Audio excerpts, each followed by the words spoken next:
Hello friends, இன்றைக்கி நம்ம செப்ஸ்டி கிச்சனில் என்ன சமையல்னு பார்க்கலாம் வாங்க. மதியத்துக்கு சுட சுட சோறு, சௌ சௌ கூட்டு,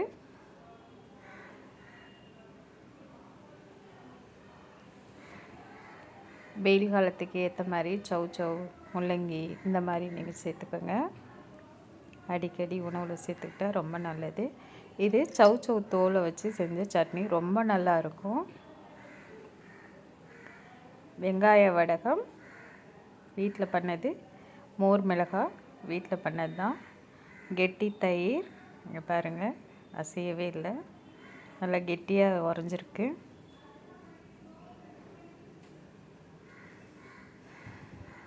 இது கழனி புளிச்சாறுன்னு சொல்லுவாங்க. சில பேர் வெந்தய ரசம், புளி தண்ணி, இப்படி ஒவ்வொரு ஊரில் ஒவ்வொரு மாதிரி சொல்லுவாங்க. இதுதான் ரசம் மாதிரி இருக்கும், ஆனால் நல்ல வாசனையாக இருக்கும். வெந்தயம் போட்டு தாளிக்கிறதுனால நல்ல வாசனையாக இருக்கும். வாங்க சாப்பிடலாம்.